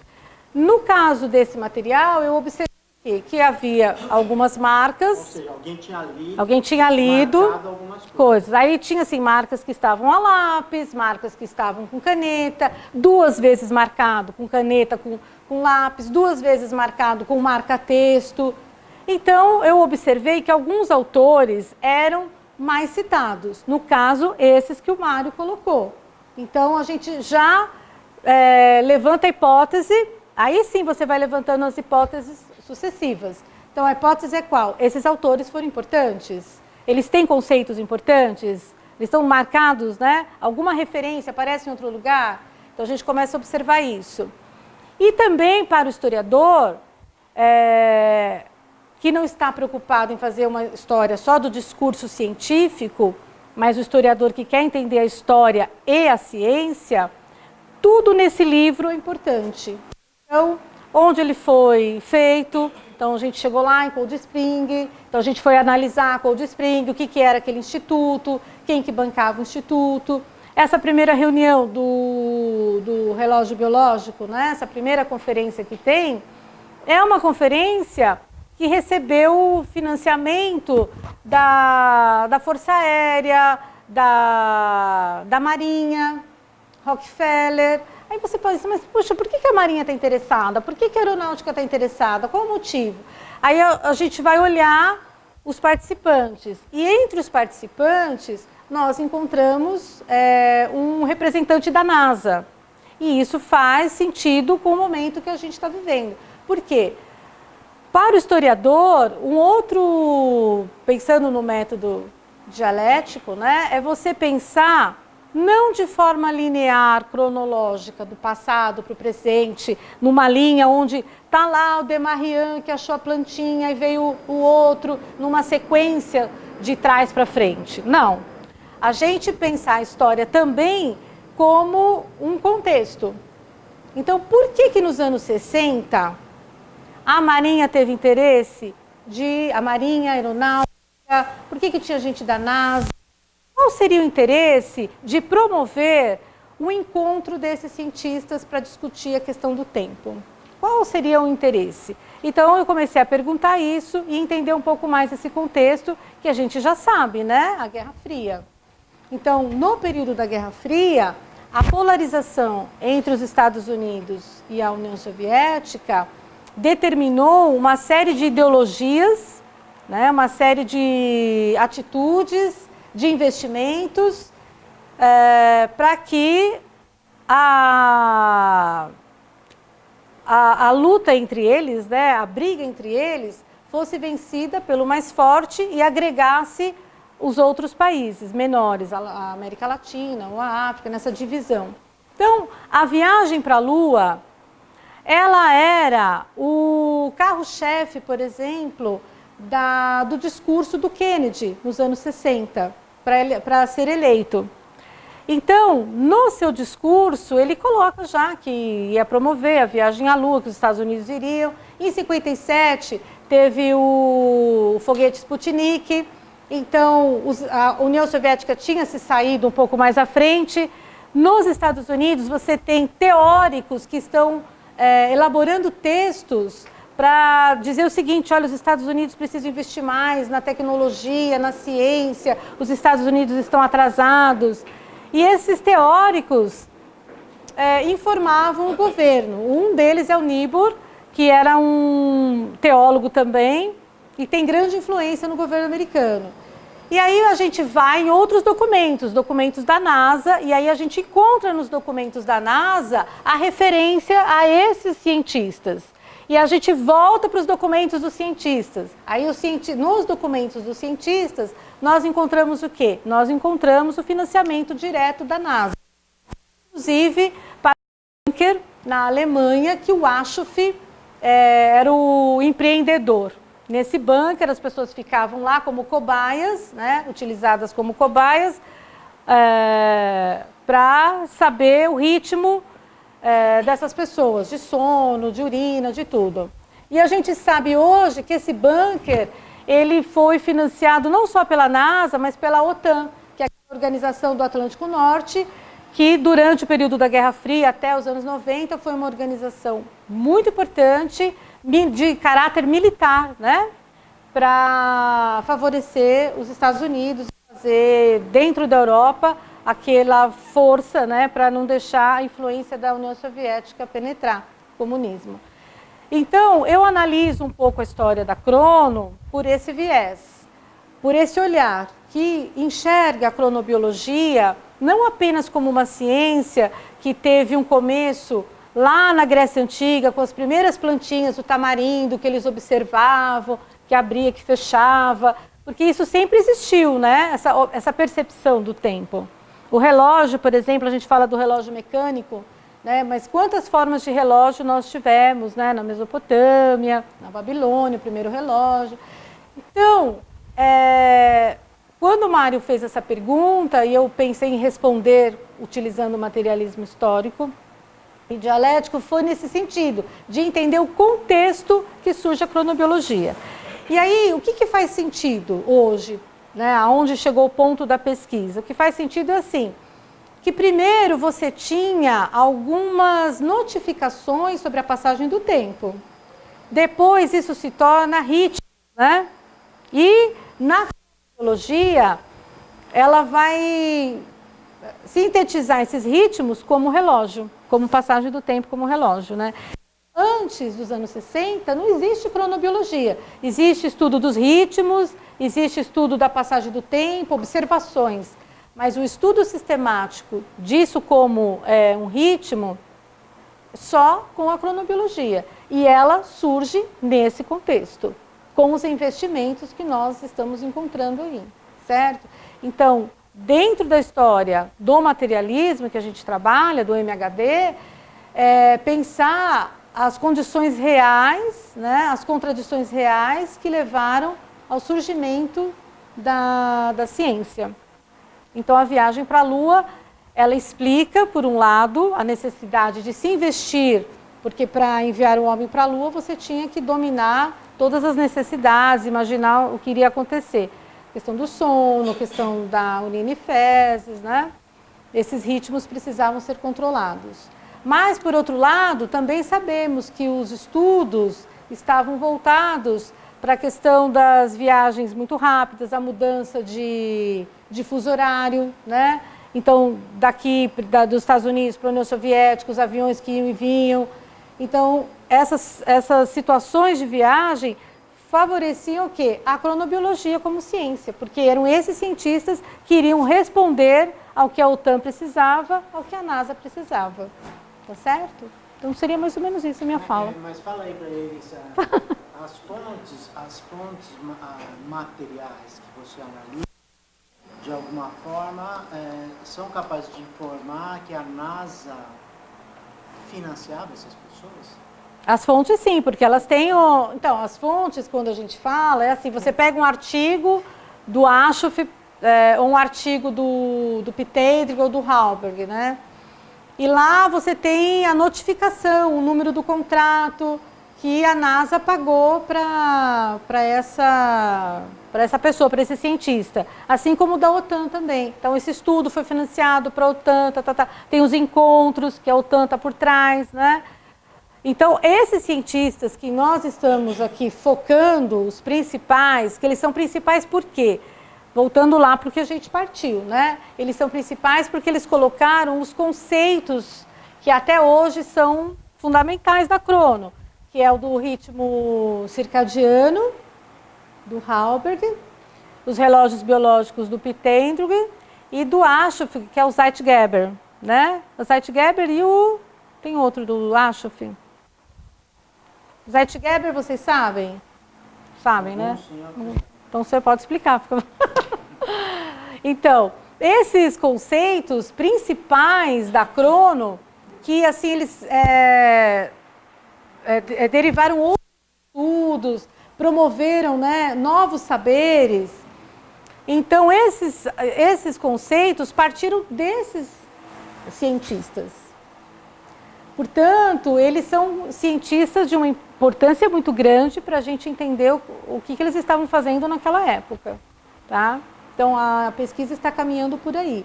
Então, no materialismo histórico dialético, a gente procura entender esse contexto, a gente parte das fontes que a gente tem. Eu nem imaginava, quando o Mário falou, ou quando eu estudei com eles, jamais eles tinham me falado de NASA, jamais eles tinham me falado de OTAN, né, Mário? Era uma coisa que não havia preocupação.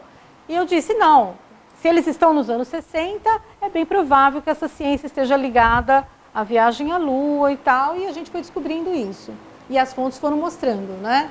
Então, a gente tem, por exemplo, fontes que a gente chama de primárias, que são as fontes que são encontradas do próprio tempo que a gente está falando, lá dos anos 60, e dos próprios cientistas.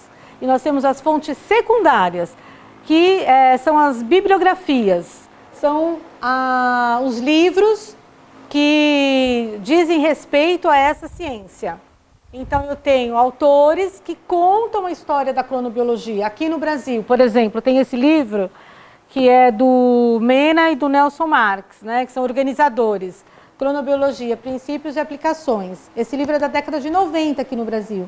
Ele tem um capítulo só sobre a história da crono. Então, também isso é uma fonte, mas é uma fonte secundária, porque ela não é do tempo que eu estou falando, mas ela remete a esse tempo aí. Mas ela serve, porque através dela eu chego em outras fontes.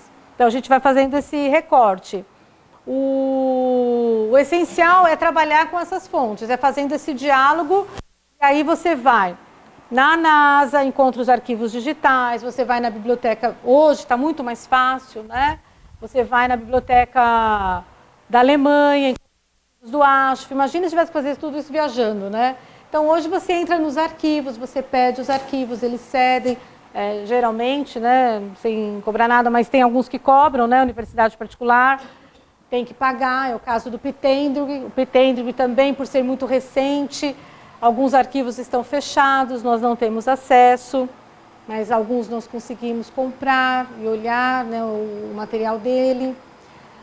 Nós temos alguns documentários interessantes que servem como fonte secundária, documentário dizendo a respeito de uma primeira situação, uma das primeiras, né, dos anos 60, onde um voluntário, né, um pesquisador, vai para uma caverna, fica numa caverna lá um tempão, ele é francês e está fazendo isso para a NASA.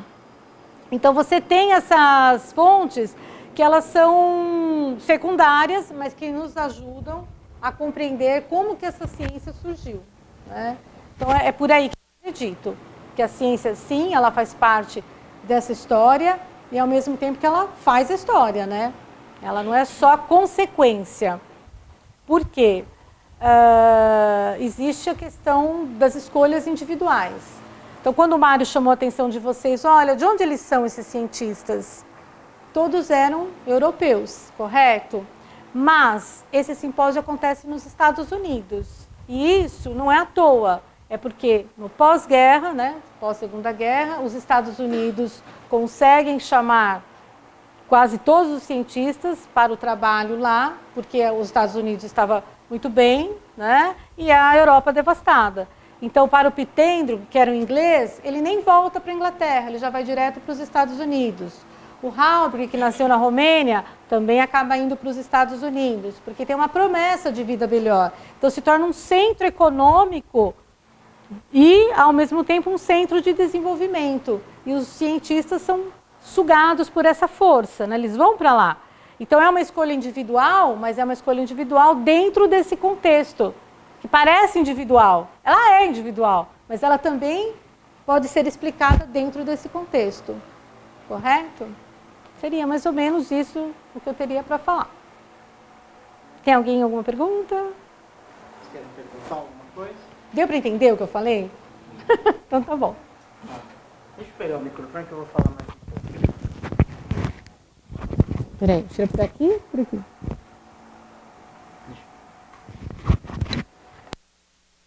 Você tira aqui, né? Não, pode deixar, não, pode deixa. deixar. Não, deixa aqui. Dá pra puxar? Vou ficar sentado aqui. Ah, só ficar sentado aí? Segurar ele na mão só pra fechar.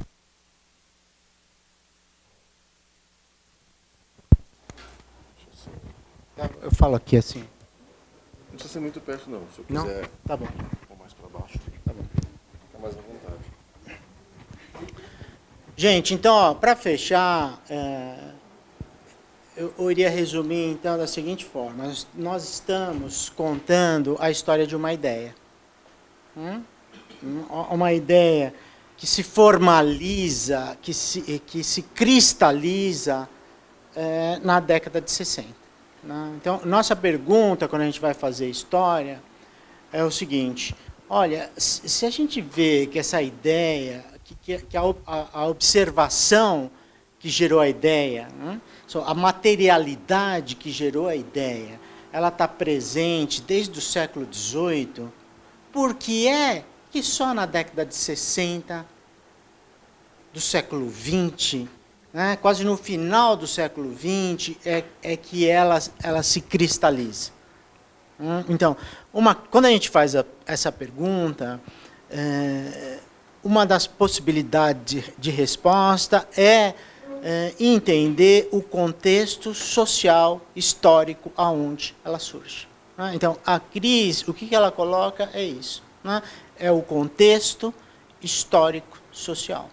Né? Então, num momento histórico, em que há duas ideologias predominantes no mundo, e que lutam para ser predominantes e determinar, de forma que elas determinem como é que o mundo vai funcionar.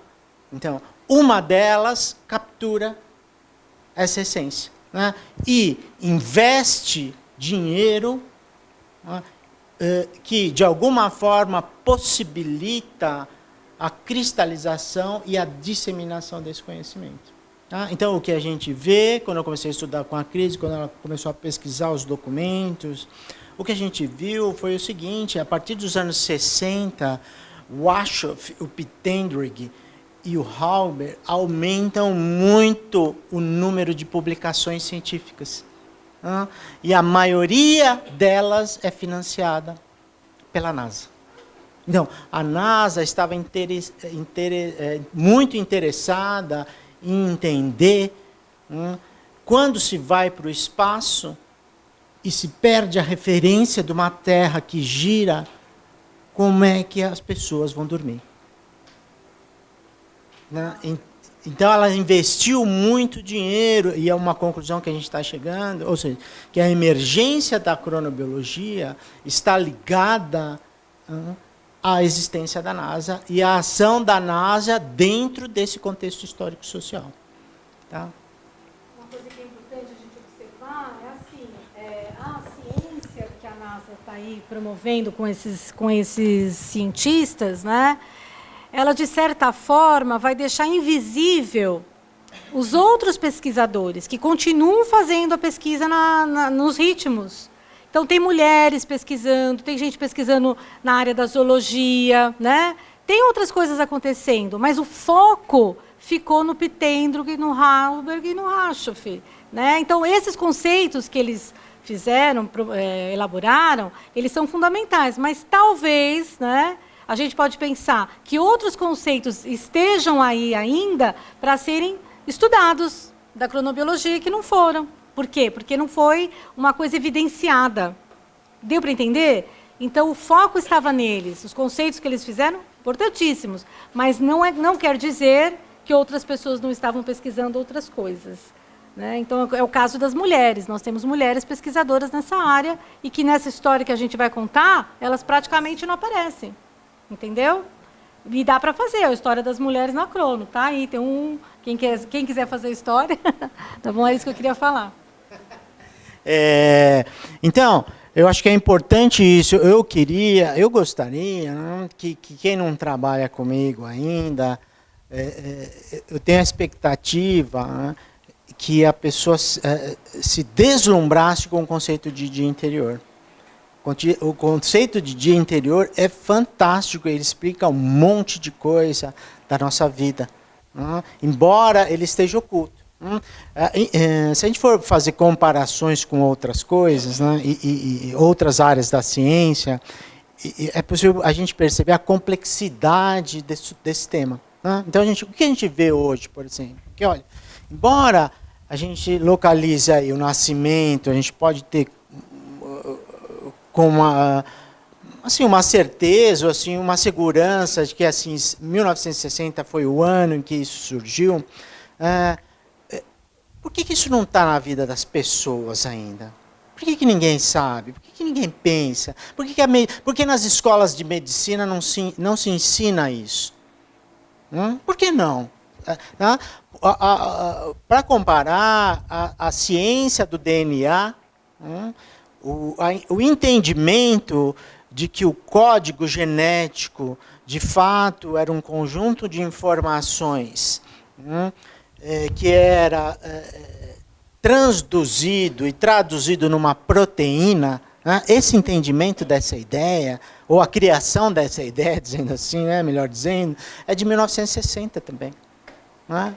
Watson e outros pesquisadores, embora tivessem descrito a dupla hélice 10 anos antes, eles começaram a entender que aquela dupla hélice tinha um código e como aquele código era expresso somente em 1960. De 1960 para 1998, houve o sequenciamento do genoma humano. Olha que transformação. Hein?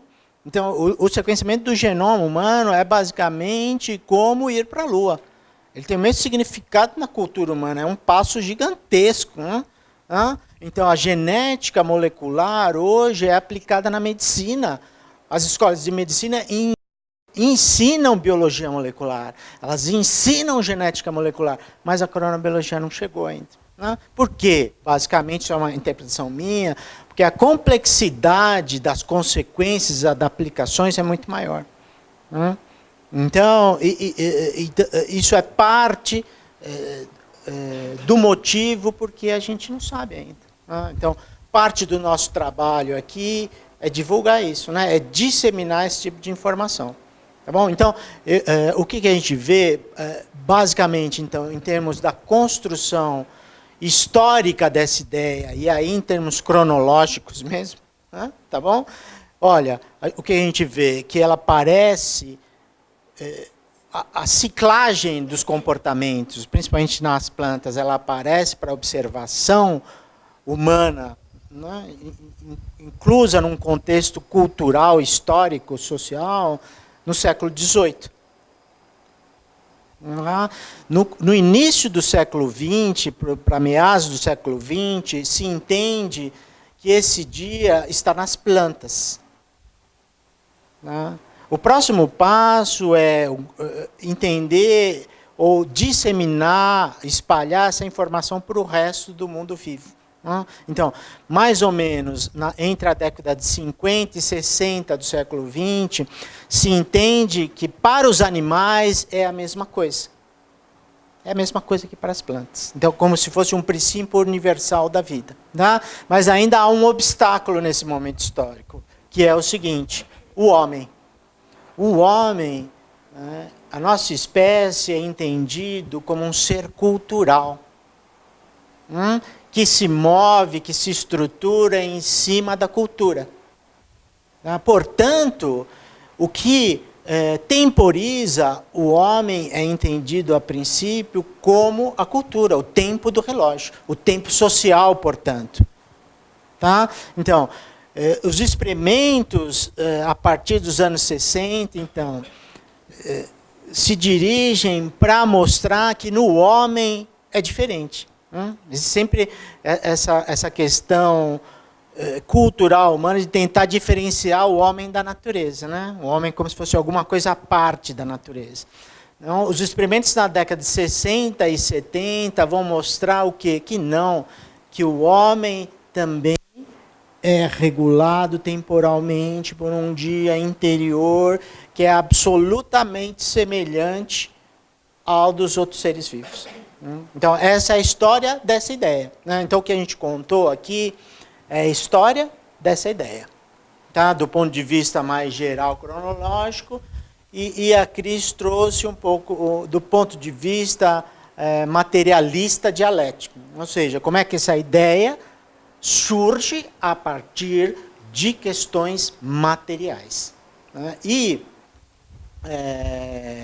a partir de agora, então, nos próximos dias, nós vamos destrinchar essa ideia e colocar ela em outros níveis biológicos. Então, amanhã, vocês vão ter uma aula sobre osciladores. Então, a biologia, o que ela vai fazer? Ela vai emprestar da física à matemática. Então, a física tem uma parte da física que estuda como é que os sistemas oscilam. Então, a biologia vai lá, empresta os conceitos matemáticos dos sistemas oscilatórios e aplica nesses sistemas de temporização na biologia. Então, a aula de amanhã é isso, não percam. De manhã, a questão dos osciladores físicos, a matemática, a física a gente vai dar, e à tarde a gente vai aplicar nos sistemas biológicos e vai tentar mostrar então, os principais conceitos em volta desse conceito central que é o dia interior. Então, como é que o dia interior se ajusta ao dia exterior, por exemplo? Quais são as pistas temporais que a gente vai chamar de Zeitgeber? Então, a gente vai mostrar isso na aula de amanhã. Na aula de quarta-feira, então, nós vamos usar todos os conceitos de hoje, do dia interior, vai usar os conceitos físicos, vai usar os conceitos biológicos e vai mostrar para vocês como é que, do ponto de vista genético, o que acontece é praticamente um espelho do comportamento. O que se apresenta do ponto de vista da regulação fisiológica, do comportamento e da fisiologia acontece no nível genético. Então, no nível genético, molecular, nós temos ciclos de 24 horas também. Tá bom? Então, basicamente é isso. Alguma pergunta? Faz uma perguntinha aí. Nada? Essa questão de fonte primária que ela falou, é da nossa questão do tempo. Você falou das fontes primárias e secundárias, né? A fonte primária está ligada ao acontecimento que você está estudando, ou as pessoas que você está estudando, entende? Primária porque ela está ali próxima, ela é a primeira, nesse sentido. De estar próxima aos acontecimentos, de pertencer ao que você está estudando. Tá? Ou seja, não é alguém que falou que aconteceu. É exatamente quem estava presente no momento histórico, ou o documento do momento histórico que fornece a informação. Só em relação ao tempo, porque também tem essa questão da pessoa, né? A pessoa que fez o relator, no caso do professor Mena, que ele está relatando algo que já aconteceu. Né? Isso, Não, tem a questão do tempo e também da pessoa que presenciou o acontecimento, né? Por isso que eu fiquei meio na dúvida. Isso. Então, o professor Mena, ele é um dos fundadores da cronobiologia no Brasil, acho que vocês devem saber, né? Só que o Mena, o grupo dele foi um grupo interdisciplinar e que levou a crono para uma discussão bem diferente do que era isso. Então, assim, discutir a crono na sala de aula, o sono, uma coisa mais transgressora, vamos dizer assim, né? Entre aspas, né? Então, ele discutiu a cronobiologia no Brasil com o grupo dele, mas de uma maneira mais inventiva, mais criativa, que é essa questão fundamental, inclusive, quando a gente estuda qualquer ciência, que ela é produzida no contexto, que ela é produzida de acordo com alguns interesses. A gente sabe que nem a cronobiologia, né? A gente está vendo isso. Porém, a gente, quando faz uma história, não pode deixar de lado que ela não é uma mão única, né? A história, ela se dá nessa relação exatamente dialética. Então, como que um professor aqui no Brasil, como um grupo aqui no Brasil, se apropriou dessas teorias? O que esses professores elaboraram a partir dessas teorias? Então, eles leram os livros, deixaram as marcas, mas produziram um saber emancipatório, a gente poderia dizer, tá? Então, o Mena é uma fonte, mas ele é uma fonte já aqui da cronobiologia no Brasil, porque ele não estava lá nos anos 60, ok? Eu acho interessante essa... Você não estava, né? Não. Achei interessante a sua pergunta também e a sua resposta, porque dá chance da gente falar o seguinte, né? Como é que a cronobiologia aparece no Brasil? Né? Não? Estamos aqui falando de cronobiologia, e como é que ela aparece no Brasil? Então, basicamente, ela emerge como ciência no Brasil nos anos 80, no início dos anos 80. Né? Então, 15 anos depois que ela se solidifica ali na Europa, nos Estados Unidos, alguns pesquisadores no Brasil começam a trabalhar com esses conceitos usando a realidade brasileira. Isso aqui vão trabalhar direto com o Raul, então. Miriam Marques, Nelson Marques, trabalharam direto. Tem a professora Miriam Marques, o professor Nelson Marques, eles trabalharam direto com o Pitendry e direto com o Halberg, que eu sei. Então, basicamente foi isso que aconteceu. Os pesquisadores no Brasil trabalharam com pesquisadores pioneiros em outros países e começaram a trabalhar aqui, mas no contexto brasileiro, né? Ele cria todo um contexto, a realidade brasileira, do nosso ponto de vista, né? Então, a realidade brasileira, então, ela também traz informação adicional para essa ciência agora, né? Então, o difícil é a questão do, olha, como nós somos um país que foi colonizado por eles, né? Então, como é que a gente vai voltar o conhecimento que a gente cria, né, a partir da nossa realidade para eles?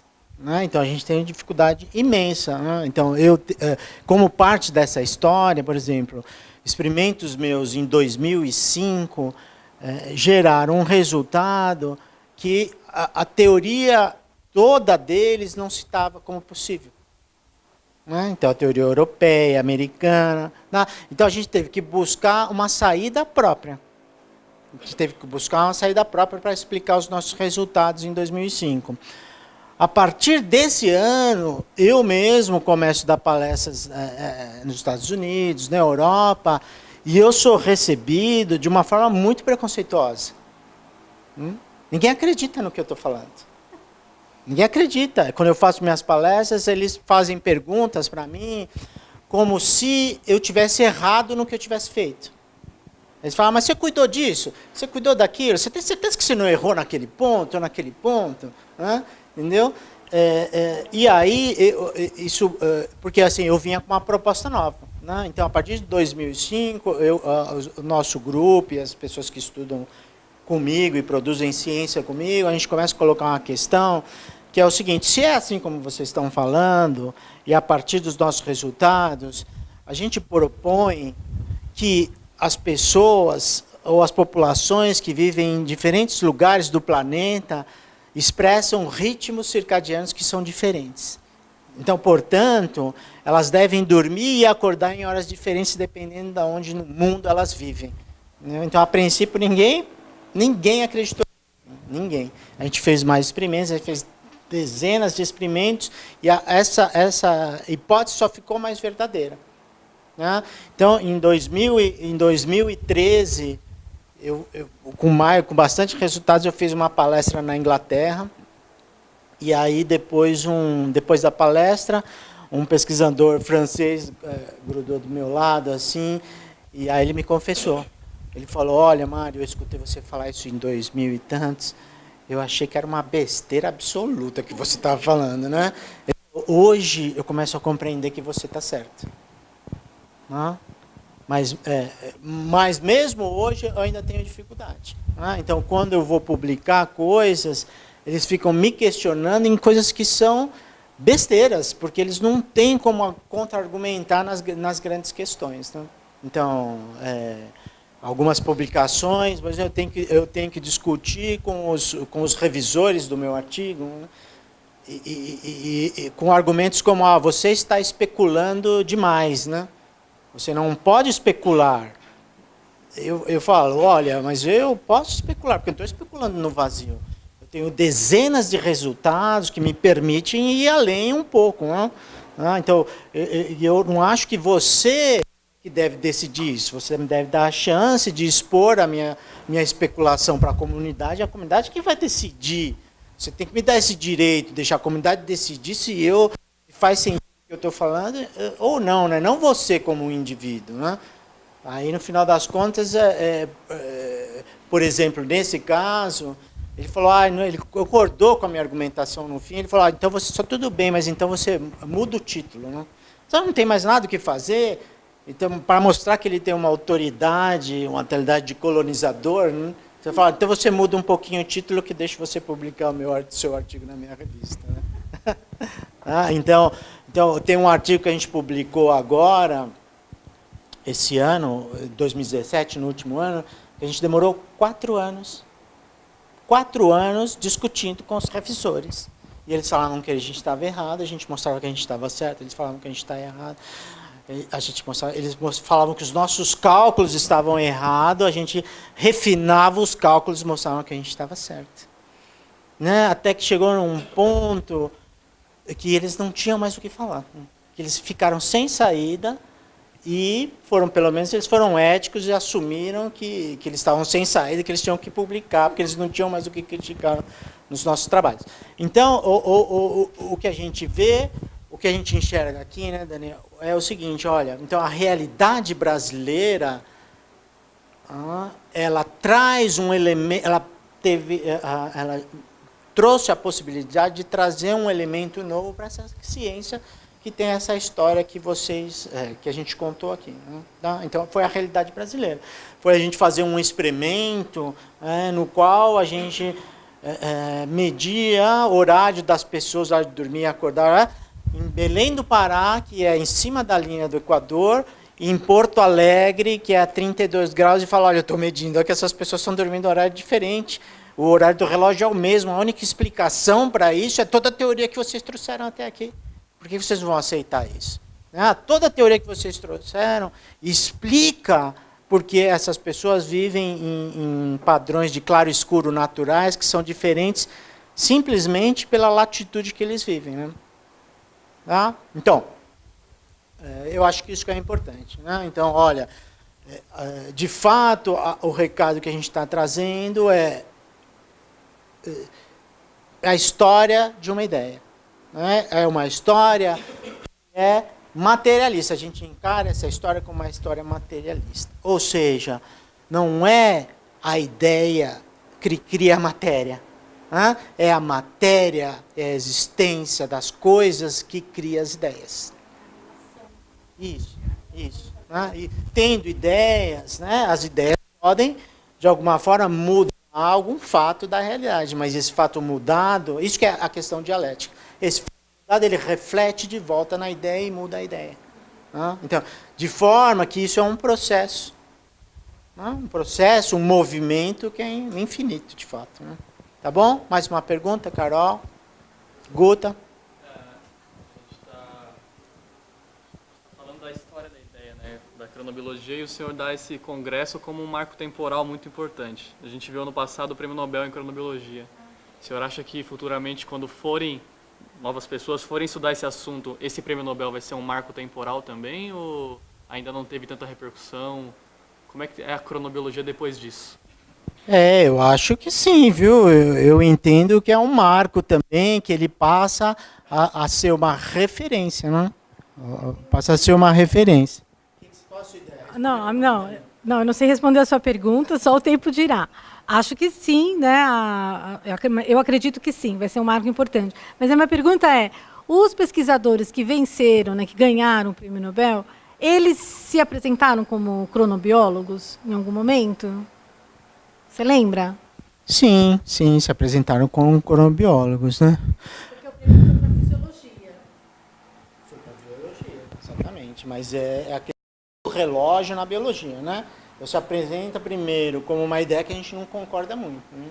É um relógio biológico. Eles se apresentam como vamos dizer assim, como os relojoeiros. Porque assim, tem a cronobiologia nos anos 70, não lembro exatamente o ano, tem a questão genética que entra, como chama o Benzer e o Konopkin. Eles descobrem a parte genética desse período endógeno, né? E é nessa linha que vem os pesquisadores que ganharam o prêmio. Agora, eu não sei se esses pesquisadores, não conheço eles, não sei te dizer, se eles consideram todo esse percurso da cronobiologia, e principalmente dessa década de 60, né? Não sei. Para eles se colocarem como um marco, entendeu? Eu acho, Daniel, que é o seguinte, acho que tem mais um efeito midiático, que é um efeito também, né, do que eu acho que assim, o grande merecimento deles, né? Claro que eles são pessoas competentes, né? Que por meio de técnica molecular foram capazes de entender uma forma de regulação biológica, mas de fato eu acho que quem merecia o prêmio era o Halber, o Ptendrick e o Aschoff, né? Porque na verdade a ideia se formalizou em torno deles, né? Então esse pessoal da genética, na verdade, eles captam a ideia e descrevem a regulação molecular desse sistema, né? Mas a grande ideia é a ideia que é cristalizada em 1960 do dia anterior. Essa é a grande ideia. Né? Então, me acho que esse estudo é da década de 80. Isso, do final da década de 80. Isso, exatamente. Então, Vitória, Eduardo, Ludmila, Alisson, alguma coisa da filosofia da biologia? Bárbara, Júlia, traz alguma coisa de Curitiba pra gente? Acho que uma coisa que a gente começou a discutir lá foi a questão da cronoevolução, que a gente começou a discutir, mas a gente só teve uma reunião, assim. Mas foi bem legal, assim, é o que eu estava falando com as meninas aqui durante a discussão, que a gente, assim, que não tem muito domínio da evolução, é um pouco difícil, assim, conversar. Por exemplo, eu no meu curso eu não tenho evolução, então, para entender certos conceitos que o pessoal da biologia já entende mais, é um pouco complexo. E uma coisa que a Roberta falou, que eu achei genial, assim, é que o fato da gente estudar a nossa espécie e estar dentro da espécie já é um viés, né? E é isso que dificulta tanto o estudo. Porque, por exemplo, assim, a gente consegue analisar a evolução, sei lá, em determinada espécie, só que quando a gente tenta trazer determinado aspecto evolutivo para a nossa espécie, a gente não consegue enxergar isso de uma forma tão clara assim. E aí a gente estava discutindo isso. Exatamente, que entra outros elementos, que é a própria vivência nossa, né? né? A própria vivência. Agora, isso que é importante é o seguinte, a gente pode pensar do ponto de vista evolucionista que essa característica oscilatória foi selecionada. Tá bom? Então, na aula de quarta-feira eu vou mostrar que ela surgiu, na verdade, diversas vezes na natureza. Então, ela surgiu uma vez para os fungos, surgiu uma vez para as plantas, surgiu uma vez para os animais. Surgiu uma vez para as bactérias. Então, o sistema ele evoluiu de várias vezes e um sistema que permite temporizar. Tá bom, gente? Então, acho que é isso. Alguém quer mais falar? Isa? Rose, alguma coisa da arquitetura? Temos aqui um público multidisciplinar, né?